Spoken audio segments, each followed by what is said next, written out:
Ya, terima kasih kepada Tuhan yang telah mengizinkan kami untuk melayani khususnya di tahun 2020 ini. Terima kasih kepada Ketua yang mempercayakan kepada mahasiswa untuk menyampaikan firman Tuhan. Tapi kita menggunakan waktu dan kesempatan ini karena ini adalah waktu yang diberikan oleh Tuhan dan itu adalah waktu yang terbaik yang memberikan amanah. Amin. Ya, puji Tuhan. Saya percaya kalau kita ada sampai hari ini bukan oleh Tuhan segala kita, semua hanya oleh karena kebaikan dan kemurahan Tuhan. Ya.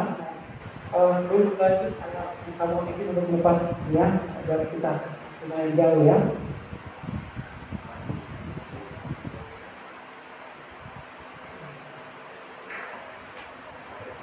Ya, gitu. Keberadaan kita hari ini semua hanya oleh karena kebaikan Tuhan ya. Kita tidak mampu menjaga keluarga kita bahkan pribadi kita. Tapi kalau kita ada berkumpul di sini, semua hanya oleh karena kebaikan Tuhan. Nah, Bapak Ibu Saudara, kita bersyukur kepada Tuhan karena di tahun 2020 ini kita masih diberikan kesempatan untuk merayakan Hari Raya Natal, hari kelahiran Sang Juru Selamat, yaitu Tuhan Yesus Kristus. Dan itulah yang kita rayakan hari ini. Ya, semua orang percaya, bahkan semua orang Kristen menantikan hari raya ini. Dan ada banyak orang mempersiapkan yang terbaik. Bahkan ada gereja tertentu, ada orang percaya tertentu di akhir tahun atau di awal tahun ketika ibadah awal tahun, mereka sudah melantik panitia Natal. Saudara bisa bayangkan. Persiapan yang luar biasa. Baru di tanggal 1 ketika ibadah perdana di tahun yang baru, mereka sudah melantik panitia Natal untuk mempersiapkan perayaan Natal itu. Tentu semuanya dipersiapkan dengan baik. Bahkan kalau kita melihat orang-orang percaya di belahan dunia manapun mempersiapkan begitu rupa karena merayakan hari kelahiran Sang Juru Selamat kita. Bapak Ibu Saudara, tema kita tahun ini adalah berdampak meskipun terdampak. Sama-sama katakan bersama dengan saya 1, 2, 3. Berdampak meskipun terdampak. Haleluya. Nah, kata terdampak itu berbicara tentang sebuah pengaruh yang kuat. Kata berdampak itu berbicara tentang sebuah pengaruh yang kuat yang keluar dari hidup kita, yang keluar dari dalam. Entah itu pengaruh yang kita berikan kepada komunitas kita, entah itu pengaruh yang kita berikan kepada lingkungan kita, atau itu bisa jadi pengaruh yang kita berikan kepada keluarga kita. Itu kata berdampak, berbicara tentang pengaruh yang kuat. Nah, bisa dibantu saja dari mata. Ya, berbicara tentang sebuah pengaruh yang kuat, dan pengaruh itu bisa positif dan negatif. Nah, kata berdampak itu juga mirip sebenarnya, hampir sama ya. Berbicara tentang sebuah pengaruh yang kuat yang mendatangkan akibat. Dan itu biasanya datang dari luar. Bisa datang dari sekitar kita dan bisa datang dari manapun. Itu kata terdampak. Dan itu dapat dibagi dalam dua hal, positif atau negatif. Hari-hari ini, beberapa bulan, dunia sedang dilanda oleh wabah virus corona. Ya. Dan siapapun kita mengalami dampak itu. Ada banyak orang karena krisis kesehatan, bahkan tidak sedikit orang meninggal. Ada orang yang kehilangan salah satu mungkin dari keluarga mereka, mengalami terdampak oleh virus ini. Bahkan di dalamnya tidak terkecuali orang percaya pun mengalami hal ini. Kena dampaknya. Haleluya. Ada banyak orang kehilangan pekerjaan. Bahkan ada banyak orang menjerit karena kelaparan. Ya, tidak ada apa-apa lagi karena pekerjaan sudah hilang, ya, sudah di PHK dan sebagainya. Saya kalau berjumpa dengan orang-orang, misalnya di tetangga kami, ketika ada orang datang mampir, nah, apa yang dibicarakan? Pasti dengan pemberi. sudah tidak ada apa-apa masih semuanya habis.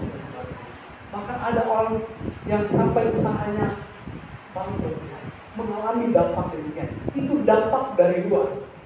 Ya. Nah, kalau kita berbicara tentang berdampak, berarti itu adalah kekuatan yang kita tunjukkan, kekuatan pengaruh yang kita tunjukkan kepada orang-orang di sekitar kita. Dan kata terdampak itu berbicara tentang pengaruh dari luar. Pengaruh bisa positif atau negatif. Dan saya berharap kita semua, saya mendorong kita semua, kita memberikan dampak yang positif kepada orang-orang di sekitar kita yang mengerti kata amin. Ya.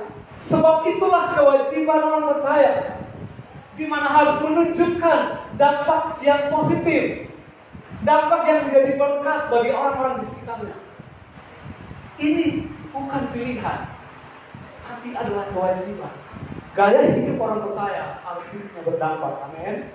Mari kita baca ayat pokok kita dalam Lukas pasal pertama, ayat yang ke-26 sampai ayat yang ke-38.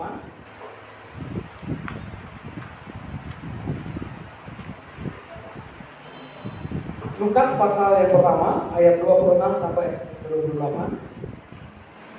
Haleluya. Berdapat semua? Amin. Amin. Ya, saya baca untuk kita semua sekali lagi. Lukas pasal pertama ayat 26 sampai ayat 38. Pemberitahuan tentang kelahiran Yesus. Dalam bulan yang ke-6, Allah menyuruh malaikat Gabriel pergi ke sebuah kota di Galilea bernama Nazaret, kepada seorang perawan yang bertunangan dengan seorang bernama Yusuf dari keturunan Daud. Nama perawan itu Maria. Ketika malaikat itu masuk ke rumah Maria, ia berkata, "Salam hai engkau yang dikaruniai, Tuhan menyertai engkau." Maria terkejut mendengar perkataan itu, lalu bertanya di dalam hatinya, "Apakah arti salam ini? Salam itu?" Kata malaikat itu kepadanya, "Jangan takut, hai Maria, sebab engkau beroleh kasih karunia di hadapan Allah. Sesungguhnya engkau akan mengandung dan akan melahirkan seorang anak laki-laki, dan hendaklah engkau menamai dia Yesus. Ia akan menjadi besar dan akan disebut anak Allah yang Maha Tinggi.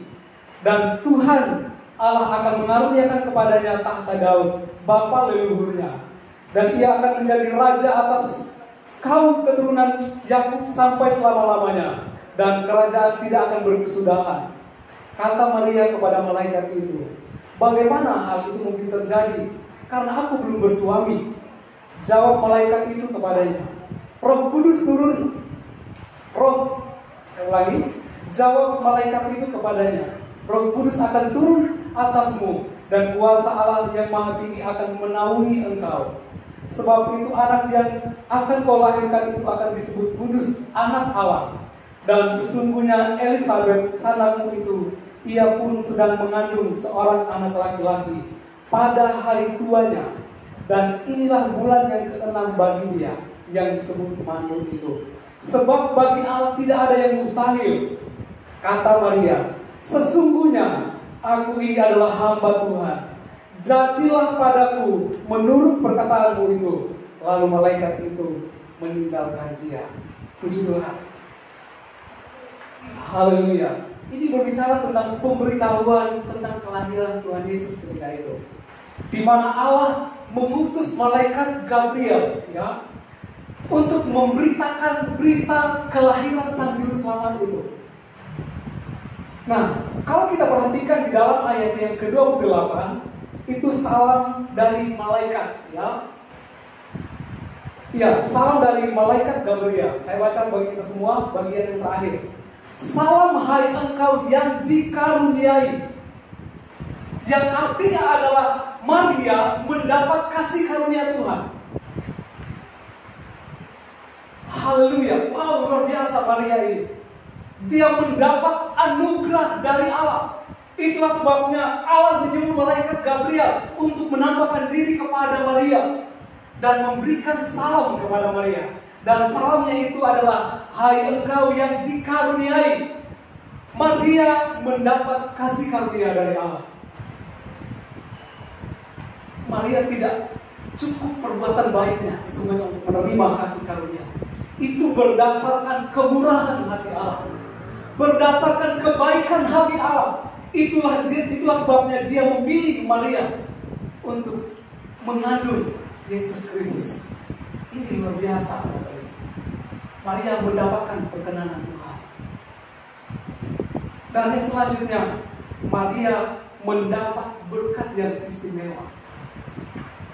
Dari semua wanita yang ada di dalam dunia ini, Maria mendapat berkat yang istimewa dari Allah, di mana dia dipilih untuk mengandung dan melahirkan seorang sang juru selamat bagi dunia. Ini adalah berkat yang istimewa bagi Maria, Bapak Ibu Saudara. Wow, saya membayangkan ini. Dia satu-satunya wanita yang dipilih oleh Allah. Bukan berarti semua wanita tidak baik di hadapan Tuhan, tidak. Tapi dalam konteks lahirnya sang juru selamat, Maria lah yang dipilih oleh Allah. Yang artinya Maria mendapat berkat yang istimewa. Beribu-ribu tahun sudah dinubuatkan. Di dalam Yesaya pasal 7 ayat yang ke-14, memang sudah dinubuatkan Bapak Ibu, bahwa akan ada seorang perempuan muda yang mengandung dan melahirkan seorang anak laki-laki. Dan dia akan menamakan dia Immanuel, yang artinya Allah beserta kita. Dan itu memang digenapi dalam hidup Maria. Haleluya. Yang selanjutnya, masih ayat yang ke-28. Salam hai engkau yang dikaruniai, Tuhan menyertai engkau. Nah, yang kedua, Maria mendapat peneguhan bahwa Tuhan menyertai dia.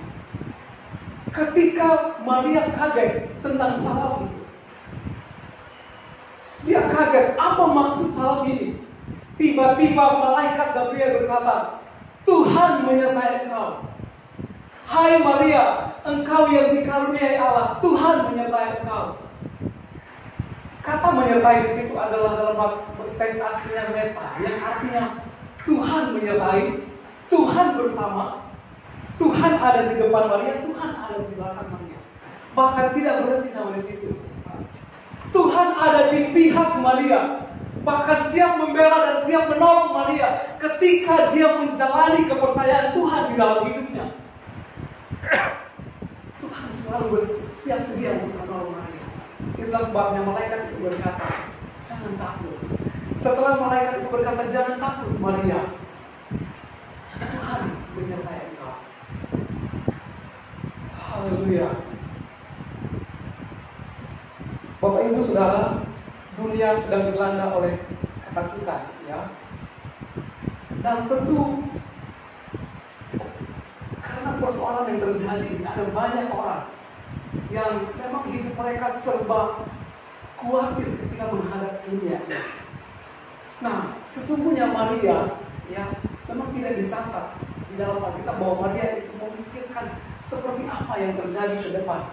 Ketika dia bersedia, ketika dia menerima anugerah, ketika dia menerima kepercayaan dan perkenanan Tuhan. Tetapi ayat 38 berkata, sesungguhnya aku ini hamba Tuhan, jadilah kepadaku menurut perkataanmu. Sesungguhnya ayat ini mengandung makna yang luar biasa. Tentu Maria tahu apa konsekuensinya, tetapi dia tidak memikirkan hal-hal itu, melainkan dia memikirkan bagaimana caranya supaya dia melakukan kehendak Allah dalam hidupnya. Itulah sebabnya dia berkata, jadilah kepadaku menurut perkataanmu. Haleluya. Ini hamba, Bapak Ibu, yang penuh dengan ketaatan di hadapan Tuhan. Haleluya. Secara manusia, Maria terdampak. Ya, kata terdampak di sini sebenarnya hal yang positif, ya. Ketika malaikat Gabriel datang kepada Maria untuk memakai Maria, memberikan kasih karunia kepada Maria untuk melahirkan sang juru selamat. Ini adalah rencana Allah yang begitu luar biasa, dan itu dampak yang terbaik bagi Maria, bahkan bagi seluruh umat manusia.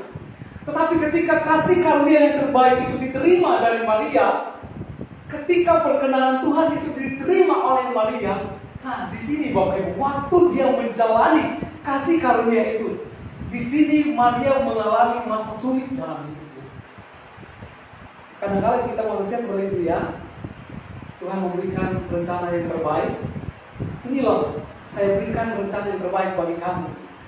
Tapi kadang-kala kita melihat rencana itu bukanlah yang terbaik. Kadang-kala kita berkata kepada Tuhan, bukan ini yang saya inginkan Tuhan. Bukan ini yang saya mau. Ini yang saya inginkan Tuhan. Kita berusaha memikirkan jalan kita. Padahal Tuhan katakan ini yang terbaik. Ketika Tuhan memberikan yang terbaik bagi Maria, bahkan bagi dunia, waktu Maria terima, ketika dia menerima anugerah itu dan dia menjalaninya, dan di situ dia mengalami masa sulit dalam hidup. Masa sulit yang pertama yang dialami Maria adalah bagaimana cara memberitahu Yusuf yang adalah tunangannya. Nah, Maria sudah diberitahu bahwa itu akan mengandung. Dan tentu Maria berpikir keras bagaimana memberitahu tunangannya itu. Kalau dia sudah mengandung dari Roh Kudus, ini bukanlah hal yang mudah, Bapak Ibu.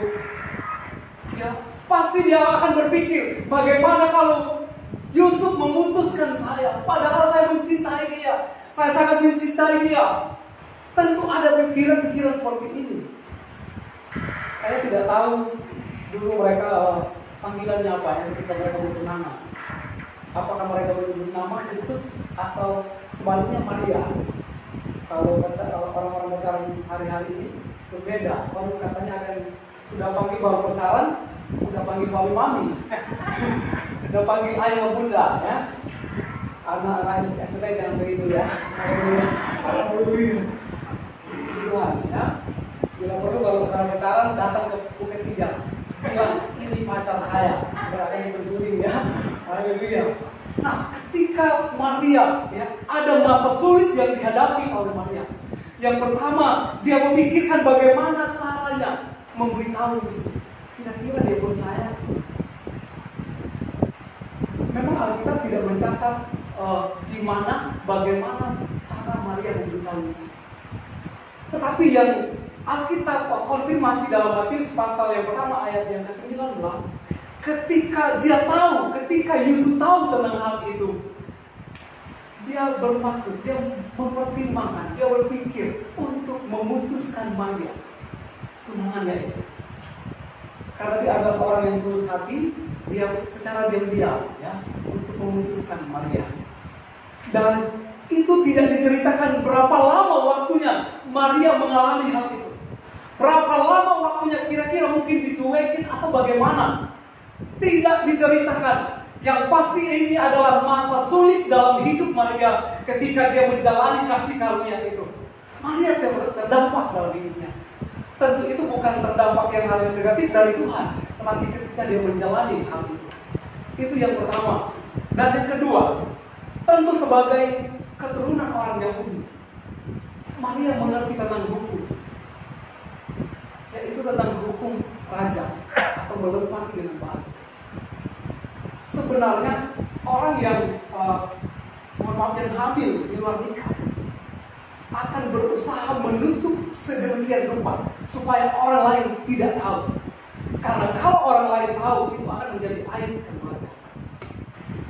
Dan konsekuensi itu Maria ambil. Bahkan kalau ada orang yang hamil di luar nikah, itu dianggap berzina. Dan di dalam hukum Yahudi, kalau ada orang berzina di luar nikah, maka orang itu harus dibawa di muka umum dan dilempari dengan batu sampai mati. Ini adalah hukuman mati yang begitu menyiksa.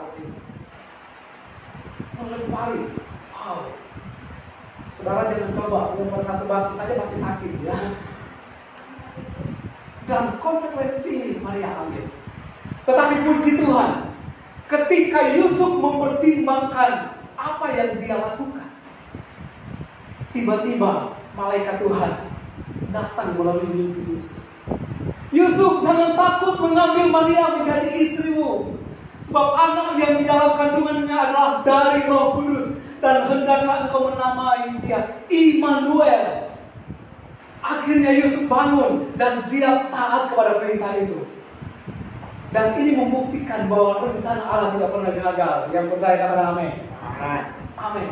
Haleluya. Dan masa sulit yang ketiga, Maria harus melahirkan di sebuah kandang. Tentu ini masa sulit bagi Maria dalam ini. Dia terdampak melahirkan di sebuah kandang. Bahkan kalau kita memperhatikan perjalanan mereka dari Nazaret ya menuju Bethlehem, bagi seorang ibu hamil tua tentu tidak mudah. Apalagi mereka dulu tidak memakai kendaraan motor atau mobil. Yang mereka pakai adalah keledai. Dan goncangannya itu pasti membuat Maria tidak nyaman. Istri saya kalau hamil tua, perjalanan jauh saja udah sampai rumah pinggang merasa sakit dan sebagainya.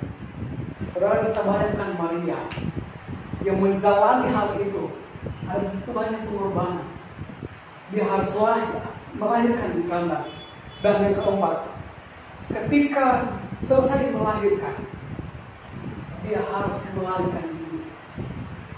Dia harus mengungsi. Tapi kita tidak pernah menemukan Maria mengeluh. Kita tidak menemukan data di dalam Alkitab bagaimana Maria menyalahkan Tuhan. Dia tidak berkata, kenapa ini terjadi kepada saya Tuhan? Bukankah saya menjalani apa yang Tuhan percayakan? Tidak pernah Bapak Ibu. Tapi Maria menjalani semua proses itu. Meskipun proses itu adalah masa sulit dalam hidupnya. Sesungguhnya orang percaya seperti ini. Yang percaya katakan amin. Memang kita terdampak, tetapi kita harus melihat itu sebagai rencana terbaik Tuhan yang Tuhan izinkan untuk kita alami. Haleluya. Maria, dia harus lari ke Mesir untuk demi keselamatan anak mereka. Bahkan terjadi pembunuhan yang sangat sadis yang dilakukan oleh Herodes ketika itu. Anak-anak yang umur 2 tahun sampai ke bawah semua dibunuh demi mau menyingkirkan seorang raja yang baru lahir. Maria mengalami masa sulit dalam hidup. Bapak Ibu, orang yang hidupnya penuh dengan ketaatan pasti dia akan bertahan mengalami masa sulit itu, sekalipun dia mengalami dampak yang menyakitkan dalam hidupnya. Kalau dia benar-benar berserah dan penuh dengan ketaatan kepada Tuhan, maka orang itu akan dimampukan untuk melewati semua peristiwa kehidupan. Yang percaya katakan amin. Amin. Nah, kita masuk yang selanjutnya tentang dampak yang diberikan oleh Tuhan Yesus ketika dia lahir. Tadi berbicara tentang dampak ya, yang dilakukan oleh Maria. Maria walaupun di masa sulit dia tetap berdampak bagi dunia. Maria sudah mengambil bagiannya di masa-masa sulit, dia berdampak bagi dunia ini. Sebab melalui Maria lah lahir juru selamat. Yang mengerti katakan amin. Haleluya. Nah, mari kita lihat yang selanjutnya adalah kelahiran Yesus Kristus membawa dampak yang luar biasa kepada seluruh umat manusia. Nah, dampak yang pertama adalah kesukaan besar karena juru selamat telah lahir. Ini dampak yang Yesus berikan ketika dia lahir dalam dunia. Tersedianya keselamatan, tersedianya juru selamat bagi dunia ini. Bapak Ibu Saudara, sesungguhnya manusia ketika jatuh dalam dosa, ketika jatuh dalam dosa, manusia sedang menuju kepada neraka. Sehingga apapun yang dia lakukan untuk meraih surga tidak akan pernah bisa. Perbuatan baik apapun yang dilakukan oleh manusia tidak akan pernah bisa. Itulah sebabnya Allah harus menjadi manusia melalui Maria dan memberikan juru selamat kepada dunia ini bagi mereka yang percaya. Haleluya. Itu ada dalam ayat yang pertama sampai ayat yang ke-7, pasal yang kedua ya. Ayat pertama sampai ayat yang ke-7, kita bisa baca ayat itu. Saudara yang mau catat, silakan catat saja. Dan yang selanjutnya ya,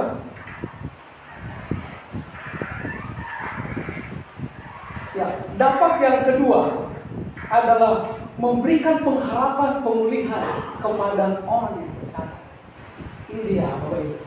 Jadi kedatangan Tuhan Yesus kali yang pertama adalah ketika dia lahir. Yang kita rayakan hari ini adalah hari Natal. Untuk memberikan pemulihan. Memberikan pengharapan pemulihan kepada orang yang percaya kepadanya. Ketika Adam dan Hawa jatuh dalam dosa, semua keturunannya jatuh dalam dosa. Ya. Mewarisi dosa yang dilakukan oleh Adam dan Hawa. Dosa membuat hubungan manusia menjadi rusak dengan Allah. Dosa membuat hubungan manusia menjadi putus dengan Allah. Itulah sebabnya harus ada yang memperbaiki hubungan itu. Dan Natal, Yesus datang ke dalam dunia ini untuk memperbaiki hubungan antara manusia dengan Allah. Sehingga hari ini kita punya pengharapan. Kapanpun hubungan kita dipulihkan dengan Tuhan. Yang percaya katakan amin. Saya percaya orang yang hadir di tempat ini adalah hubungannya sudah dipulihkan dengan Tuhan. Yang percaya katakan amin. Amin. Dan ini sebenarnya adalah sebuah penggenapan. Ya, kita tahu bersama dalam Kejadian pasal yang ketiga ayat 15. Ya, katakan tadi sebenarnya yang hari raya minimal hari raya itu adalah satu kesatuan, tidak bisa dipisahkan.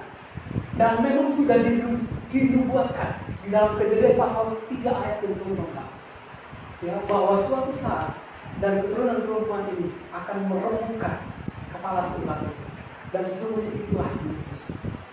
Dan Yesus datang melalui Natal itu, memulihkan hubungan manusia dengan Allah.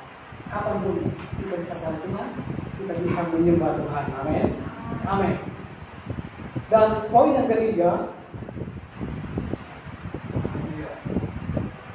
jaminan penyertaan Tuhan bagi mereka yang percaya. Mari kita buka dalam Matius pasal yang pertama ayat yang ke-26.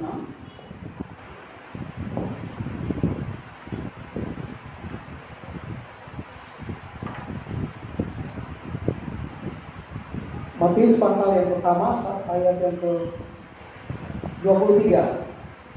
Matius pasal yang pertama ayat yang ke-23, saya baca untuk kita semua. Sesungguhnya anak darah itu akan mengandung dan melahirkan seorang anak laki-laki, dan mereka akan menamakan dia Immanuel, yang berarti Allah menyertai kita. Yang ketiga adalah kedatangan Tuhan Yesus. Dia lahir di dunia ini adalah untuk memberikan jaminan kepada orang percaya bahwa Allah itu bersama kita.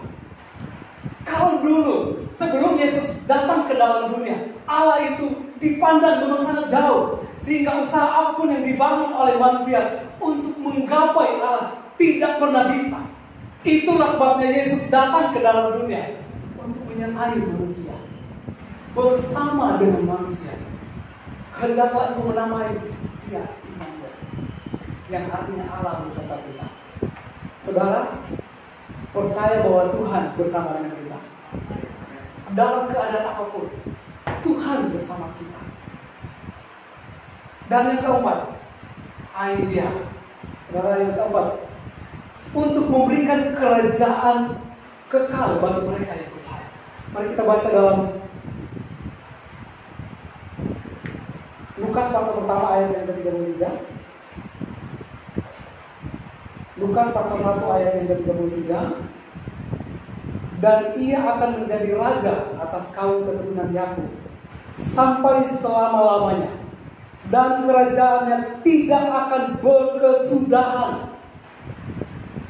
Kedatangan, kelahiran Yesus ke dalam dunia untuk memberikan kerajaan yang kekal kepada mereka yang percaya.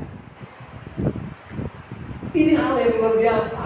Bagi kita yang percaya, kita punya kerajaan yang kekal yang tidak pernah berakhir itu. Mazmur 145 berkata bahwa kerajaan itu adalah kerajaan segala abad. Kerajaan yang melintasi segala zaman.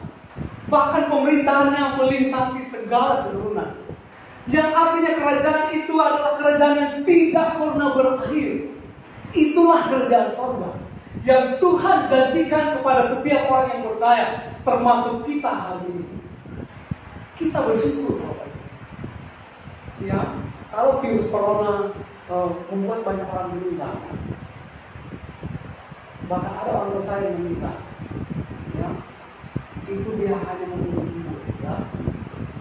Tapi kapan, bagaimanapun cara kita mati, kita sudah tahu pasti kemana kita masuk. Surga itu, ya.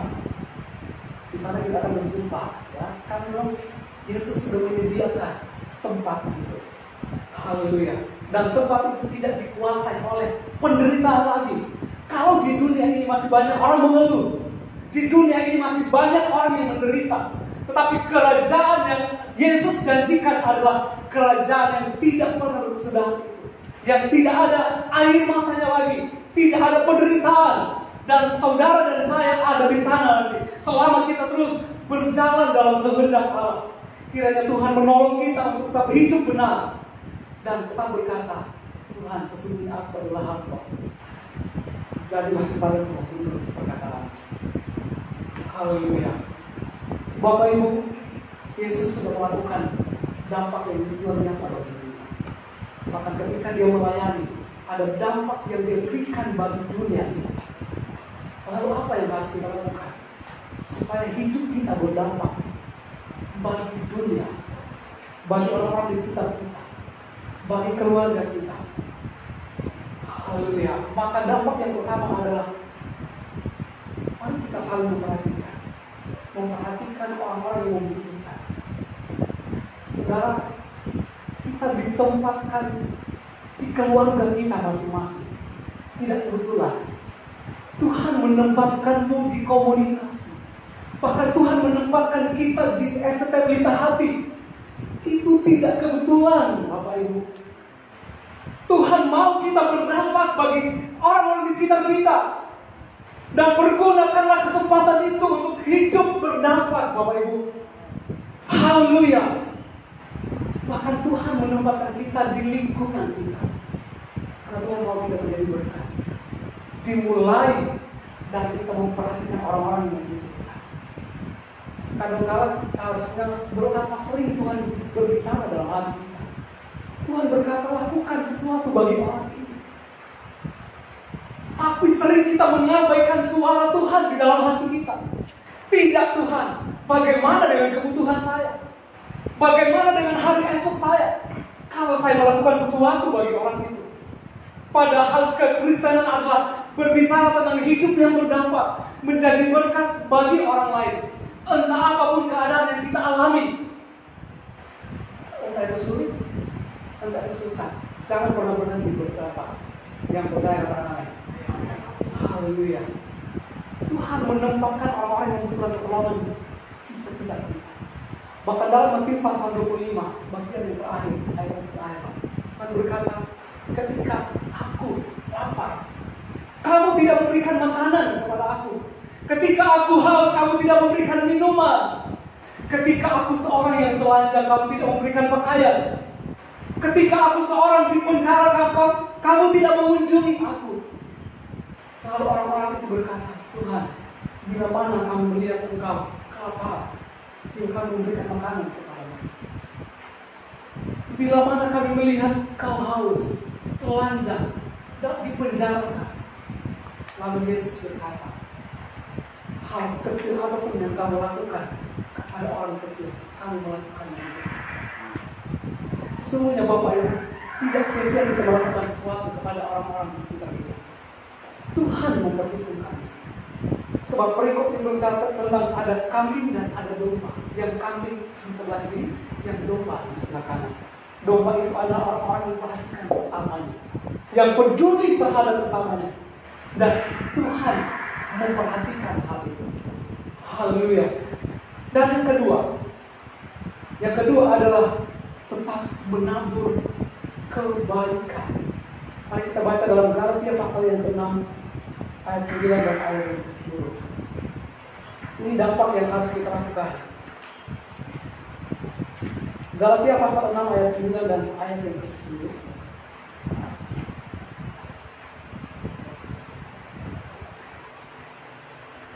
Janganlah kita jemu-jemu berbuat baik, karena apabila sudah datang waktunya, kita akan menuai jika kita tidak menjadi lemah. Karena itu, selama masih ada kesempatan bagi kita, marilah kita berbuat baik kepada semua orang, tetapi terutama kepada kawan kita seiman. Dampak kedua yang harus kita lakukan adalah kita melakukan kebaikan kepada semua. Terus menabur kebaikan dimanapun Tuhan tempatkan. Entah apapun situasinya, apapun keadaannya, terus melakukan hal yang baik bagi orang-orang di sekitar kita. Yang semangat katakan amin. Amin. Haleluya. Tadi malam ketika saya mempersiapkan melanjut persiapan khotbah ini, saya ingat salah satu dosen ya. Bukan berarti dosen-dosen yang lain tidak akan melakukan kebaikan, semua melakukan kebaikan. Tapi karena beliau yang saya ingat tadi malam dan saya sebut ya, mohon izin ya. Dan melakukan kebaikan kepada mahasiswa. Sering kami dibawain makanan ya, kami di kelas, sering kami dibawain makanan. Pas sudah terkuras pikirannya waktu belajar, selesai belajar langsung sediakan makanan. Dan saya melihat juga ada beberapa mahasiswa juga ditraktir makan. Iya ya. Yang kami sering itu Pak Amin, kayaknya ada Pak Amin sini. Tapi pertanyaannya kapan mahasiswa terakhir dosen? PR bagi mahasiswa. Haleluya. Ya, kita harus peka terhadap orang-orang di sekitar kita. Kita harus punya hati terhadap orang-orang yang Tuhan tempatkan di sekitar kita. Jangan kita berkata, bagaimana dengan kebutuhan saya? Maria kalau berpikir seperti itu, dia akan menolak hal itu. Tidak Tuhan. Dia akan berkata seperti itu. Saya belum bersuami. Ada banyak kekhawatiran yang mungkin bisa saja dialami Maria. Tapi semua itu tidak dia lakukan. Dia sampingkan semua demi hidup sesuai dengan firman Tuhan. Bapak Ibu Saudara, kita tidak boleh berhenti berbuat baik. Sekalipun perbuatan baik kita tidak dianggap oleh orang-orang di sekitar kita. Mungkin ketika kita melakukan kebaikan kepada seseorang, kepada sesama kita, mereka membalas kebaikan itu, mungkin mereka tidak menganggapnya, atau mereka menganggap salah sekalipun. Karena saudara seperti itu sudah melakukan yang terbaik, tapi orang itu masih menganggapnya salah. Apa responnya kita? Sampai di sini saya melakukan kebaikan kepadamu, saya tidak mau kenal kamu lagi. Jangan seperti itu Bapak Ibu ya. Kita tetap melakukan kebaikan, apapun tantangannya. Jangan pernah berhenti melakukan kebaikan.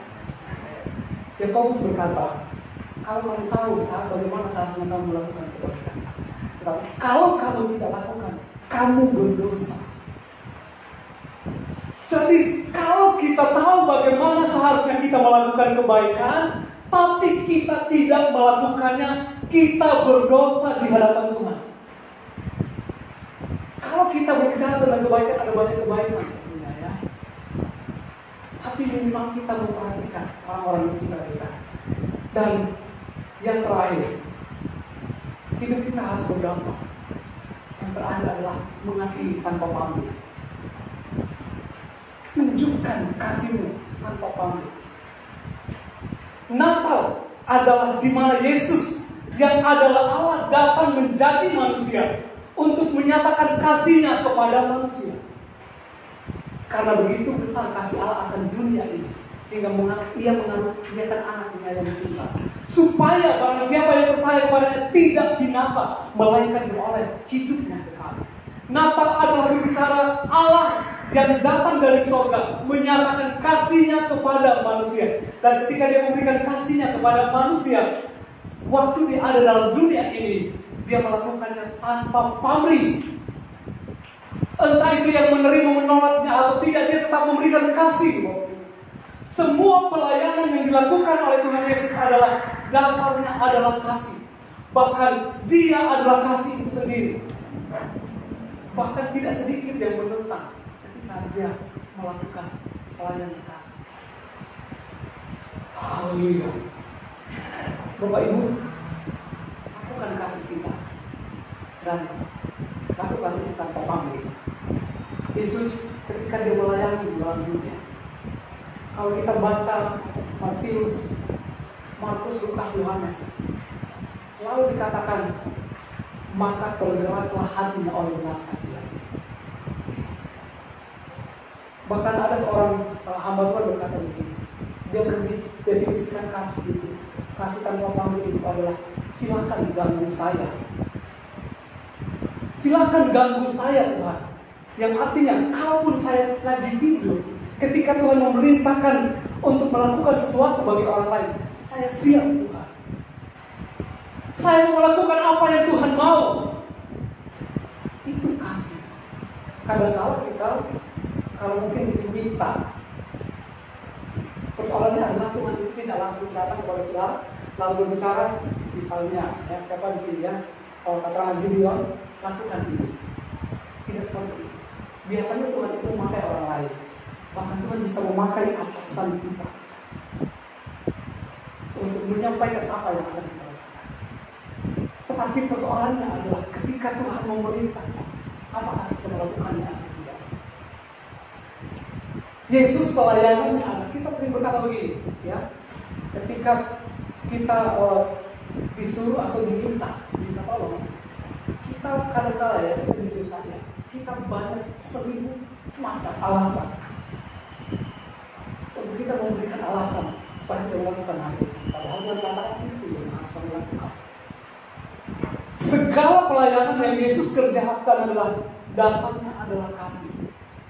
Ketika ada seorang janda yang anak satu-satunya meninggal dunia, janda di Nain, mereka sedang mengusut itu mayat itu menuju ke tempat menguburkan anaknya itu. Janda ini mengalami kesedihan dalam hidupnya. Tiba-tiba mereka berjumpa dengan Yesus. Kita katakan, maka tergeraklah hatinya oleh belas kasihan, dan dia membangkitkan anak itu. Ketika ada 5.000 orang yang sedang kelaparan, 5.000 laki-laki, belum terhitung istri dan anak-anak mereka yang kecil, maka tergeraklah hati Yesus oleh belas kasihan. Yang artinya semua pelayanan Yesus adalah didasarkan dengan belas kasihan. Pelayanan mahasiswa STT Pelita Hati, pelayanan kampus STT Pelita Hati adalah dasarkan itu dengan kasih tanpa pamrih. Yang percaya katakan amin. Mau tidak dilihat, mau dilihat, lakukan yang terbaik. Haleluya. Termasuk panitianya ya. Mau tidak dilihat, lakukan yang terbaik. Yang mengerti kata amin. Haleluya ya. Lakukan yang terbaik. Melayani tanpa pamrih. Yang Allah yang kita sembah adalah Allah yang tidak kelihatan, tetapi dia melihat apa yang kita lakukan. Haleluya. Dan kesimpulannya adalah semua kita diberikan kesempatan untuk berdampak. Misalnya orang yang memiliki penginapan, sesungguhnya ada satu kesempatan besar untuk dia berdampak. Ketika Yusuf dan Maria mencari sebuah penginapan, karena istrinya sudah mau melahirkan,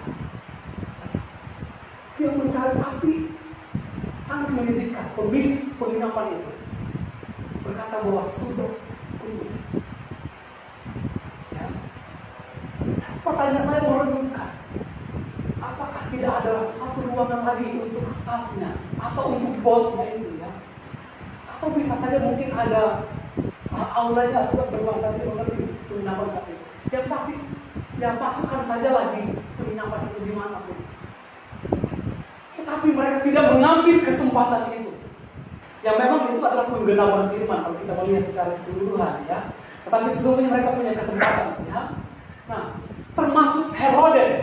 Seharusnya Herodes punya kesempatan untuk mengumumkan kepada seluruh masyarakat, seluruh rakyat di bawah pemerintahannya, bahwa telah lahir Sang Juru Selamat dunia ini. Tetapi kesempatan itu dia tidak ambil, Bapak Ibu. Justru sebaliknya, dia melakukan kejahatan, membunuh anak yang umur 2 tahun sampai ke bawah, bahkan berencana membunuh bayi Yesus. Bapak Ibu Saudara, kita semua punya kesempatan untuk hidup berdampak. Dan mari kita peka untuk melakukan. Dimulai hari ini. Biarlah di momen Natal tahun 2020, hidup kita berdampak meskipun berdampak. Yang percaya katakan amin. Ya, sama-sama katakan bersama saya. 1, 2, 3. Berdampak meskipun berdampak. Kesimpulan firman Tuhan adalah teruslah berdampak sampai Tuhan Yesus datang. Tuhan Yesus memberkati. Haleluya.